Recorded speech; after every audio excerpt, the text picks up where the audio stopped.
Welcome back to the Sonic 2 playthrough. This is Aquatic Ruin Zone, and this is video 2 of the playthrough, of course.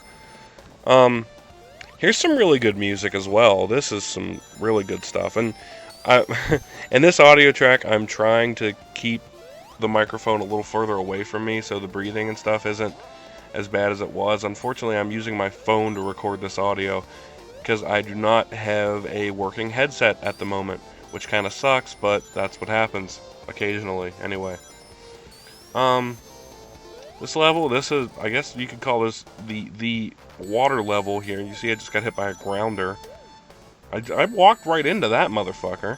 Um, I call him Grounder from, if you played Adventures of Sonic if you've seen Adventures of Sonic the Hedgehog, uh, one of the shows that I was referencing in the last video, it is crazy, wacky, zany world of fast colors and insane storylines, and it's not as good as Sad AM, but that's... No, you know what? No, that's not up for debate. Sad AM's better. And I did that in the minute and 7 seconds. I'm pretty proud of that. It's whenever you go fast, you got to appreciate it, you know?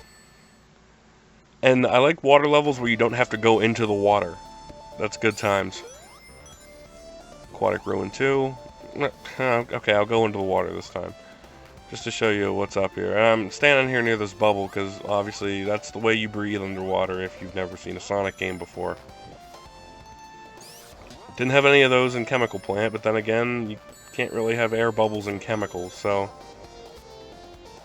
How genre savvy of the game. The dreaded countdown music again. You know, his speed underwater in this game fucking sucks. Double hit. How are you supposed to avoid that one? That's fucking ridiculous. I guess run faster, huh?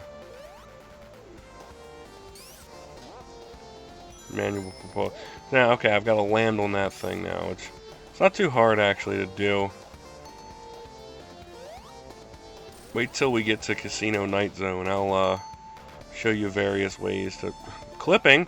I'll show you various ways to jump out of spin dashes. Something that was missing in Sonic 06. And look, I'm pulling the countdown right to the end because I'm good like that. I don't know why I jumped right back into that arrow. I could have just avoided it and called it a day. And here's the cheap way to fight Eggman up here. I don't know what was he thinking doing this as a fire. I'm going to attach a giant hammer to my ship. I'm going to hit some totem pole ruins that shoot arrows, and I'm putting them on each side of Sonic because he obviously can't jump over them. I mean, you weren't supposed to be able to jump. You're supposed to jump on the arrows and then jump out, but everyone I know just rides to the top of the totem pole because it automatically gives you a recoil jump back into the direction of which you first jumped from. Good times. Oh, Casino Night Zone. Great music, great background art. Not as good as Chemical Plant, which I mentioned was my favorite last video. But yeah, I'm gonna be trying to do about 2 stages a zone because I feel that really fits in right near about 10 minutes. You know, at the absolute maximum. And I'm just trying to rush through this level. Everyone has wasted like up to the level time limit, which is coincidentally 10 minutes before your life is just like taken away from you and you restart at the beginning of the zone. People have spent that long gambling. Sonic the Hedgehog encouraged children in the 90s, such as myself, to pick up gambling, and now I can't stop. It's insane. Little passageway there with a life to it. I like that. I fucking hate these things sometimes though, because it's so ridiculous. Because you're moving while doing the shot, and yeah, this might take a minute.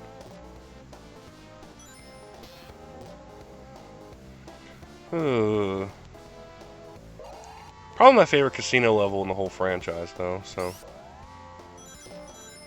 Which I can't say about some of the other levels in the game. We see Miles, that's Miles per hour. I mentioned that, the pun about that in the first one, but good job, Sega? And these little things, I like, you basically hold the button down to build up power, and how long you hold it down determines the amount of power you have. Oh, and the invincibility characterized by stars and music. It's nothing that should be groundbreaking to you.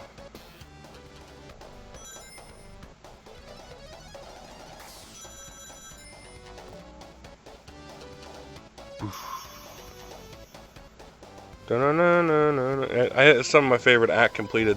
I don't know. I think I played the shit out of this game, so I love the music, just as it is. But you know,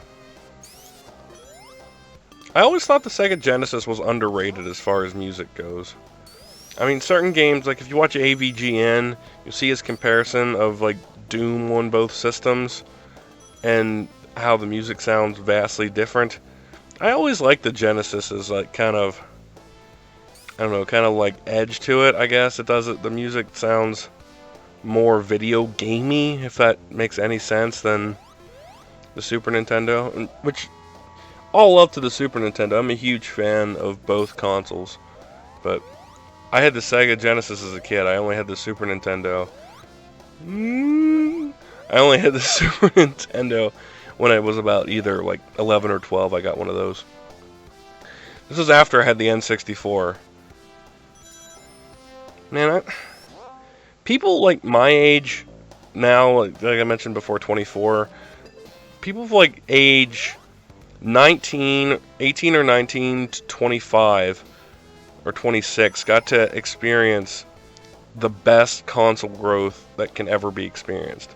Like people today, I have the 360, I have my family here, we have the Wii, but I think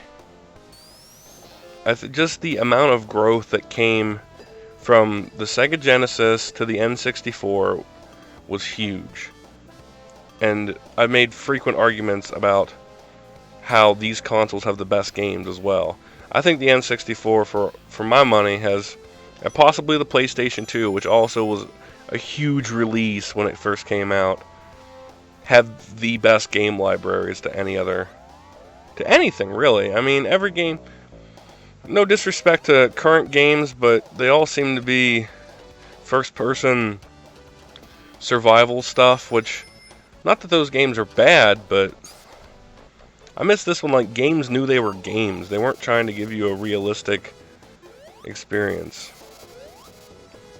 I mean, I guess I'm a huge fan of modern series, like Halo, Marvel vs. Capcom. I play that a lot.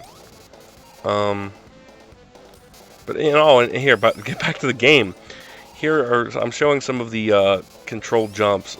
Basically, when you get to the level of Robotnik, just hit A again and the direction in which you want to fly off. It's much easier than using any panels or like falling from the top or however. I mean, this game is so open-ended in the way it lets you fight bosses. You gotta love it.